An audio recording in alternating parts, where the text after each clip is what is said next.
Okay, I got really bored and figured I might as well just show some of the weird shit I've done over the last 15-20 years.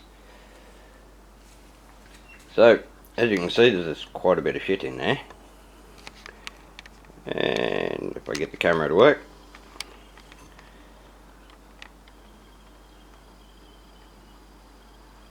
What started it all was about 20 years ago. Used to do a lot of bait fishing. Sucked losing so many barty grubs. So I made what I called the grub saver. And what it was, and I've lost the camera.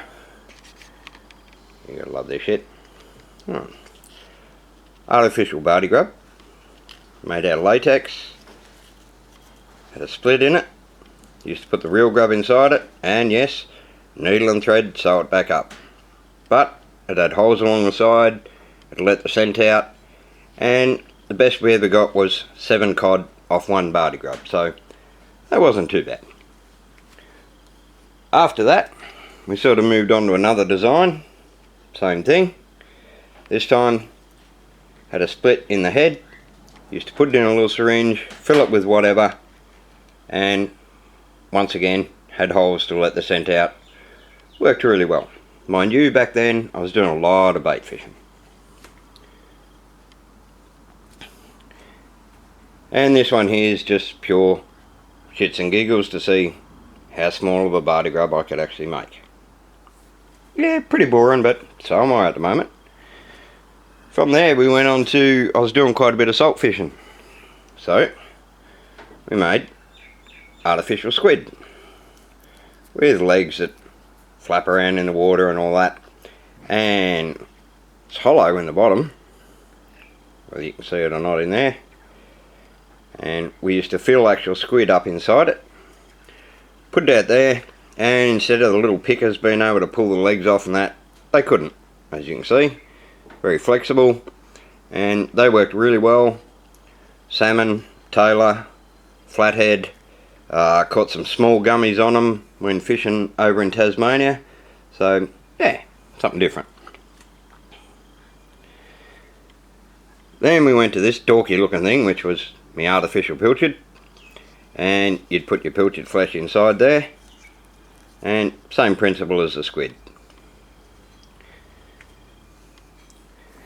Then we had a moment and we went back to, there's got to be a better way of protecting grubs, so we made the bait sock, which was this little piece of actual stocking. And yes, I had to learn how to use an overlocker and do all down there, all across the bottom, and that used to stretch over this wire frame. The idea being, you'd drop your grub in there, and I'll use our artificial grub. I'll find the camera again. Drop the grub in there, pull the grub out the bottom. It would be encased in the sock. You tie a knot in the top, and once that's wet, it's 100% transparent, so all the fish could see, smell and taste was the actual barty grub. And it was very damn hard for them to get it off the hook. Mind you, making all those small socks really sucked. So then we went to putting it in a tube form, one long tube. As such, you'd drop your grub in the end of the tube, pull it out the bottom, cut it off, tie a knot in it, and away you went. Since then I got out of that and on-sold them now to Tony Bennett, and they're still available in heaps of stores like BCF and everything else. And another thing I played around with, which I also have passed on to Tony Bennett, was the cheese barty maker. As I said, back then bait fishing for me was sort of the be all and end all, because I really sucked at lure fishing. Then we decided to get experimental, and this is where the really weird shit starts. So first we decided we'll try a surface lure, and my first design, which made a great sound, yep, you can stop laughing now, rotated well, had little curves on the blades, great action and everything else. Downside, when you cast that through the air, it would rotate like a bloody aeroplane and it would just slow right down. Sweet FA casting distance. But the concept was there. Then, this is a really weird one. Then we decided, right, if the blades are slowing me down, how about if they closed? So, yeah, I know it looks ugly. So when you cast it, it's going that way, air pressure closes it, hits the water. This little piece of wood here, as you retrieve, would push down, force the blades open, and it would rotate.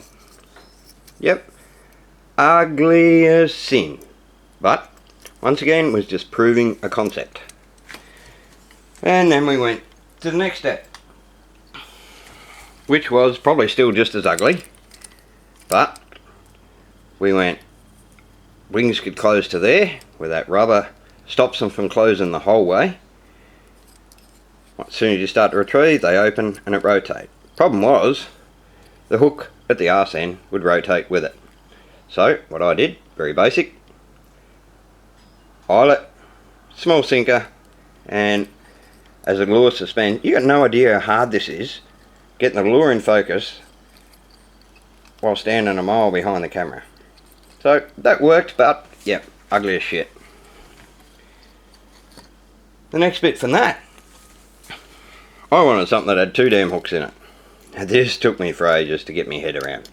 Same thing, blades closed during casting. Now that centre hook had to stay down the bottom as the lure rotated.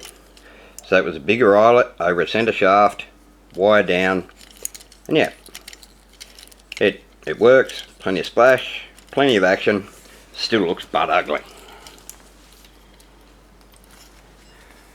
After that, well, the next step from there was I brought a 3D printer, much to the wife's disgust. And the first attempt playing around was this very ugly looking basic body. Rotating, no folding blades, but rotated, great splash. But once again, when you cast it, the blades would just act like an aeroplane in the air and just slow it right down. So we went back to the folding blade principle, which the next design was a little bit more like a lure body. Keep in mind, none of these are painted or anything, I didn't give a shit at the time. And then we had to design a head. And the wings folded, opened up as soon as it hit the water, so you had your less wind drag during casting, was great. Problem was, these ones still did the aeroplane job on the drop.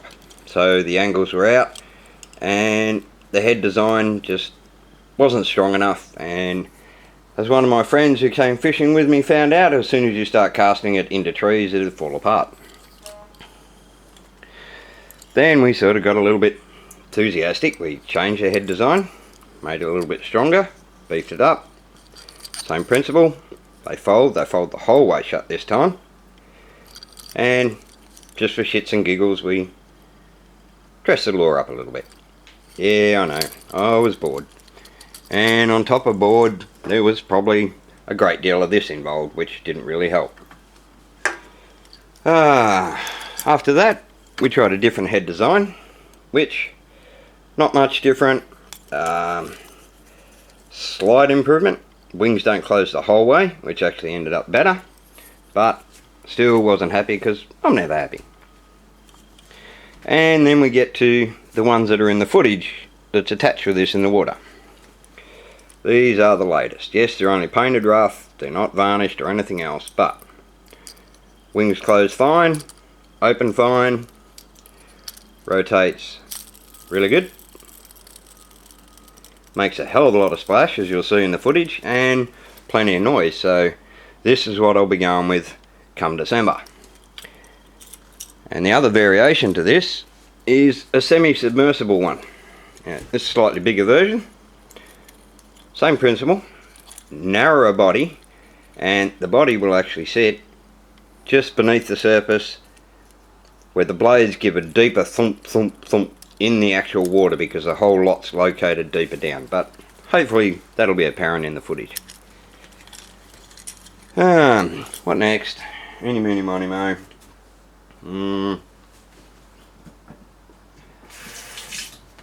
Other weird shit. Okay. We made these many years ago. Lead head, body, principle being water pressure, and the silhouette would change as it rotated, giving the impression, I thought, that it's definitely something moving as the silhouette changes. Surprisingly, that actually did catch a few yellows, so it wasn't bad. We then changed that body design to something like this, courtesy of the 3D printer, and once again it would change the flash silhouette as it went. So then we temporarily got sidetracked a while ago and got sick of snags all the time when using spinnerbaits, probably because I suck as a fisherman. So we did an upside down spinnerbait with a lure body. Principle being, through the water that way, your blades at the bottom, as your body's buoyant, sits up. Whenever you hit anything, it raises. If you turn on your side, it raises. And yeah, played around them for a while. Pain in the arse making the body because that was making them out of timber. Caught a few nice yellows in the Campaspe, and that was about it. Variation from that was a little bit overkill. Single hook, same scenario. Only downside to these was you needed a fair bit of weight at the front to compensate for the buoyancy to keep your depth.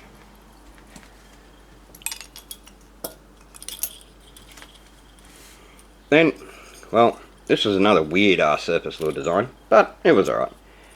Blade at the front, and it would just left, right, left, right, left, right. Yeah, 50-50.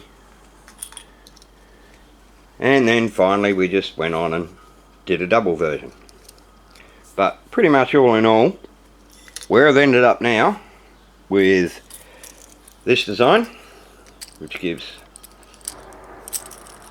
plenty of splash on the surface, casts really well because no wind drag, wings automatically open as soon as they hit, created extra strength for the blades, which actually slots up inside the head, so through the little groove up in there, which works well. Took a while to figure out the right angles because it doesn't take much to throw it out of whack. They'll be the ones that I'll be using this summer. Anyway, as I said, I was bored shitless and just thought I'd do something different. Cheers.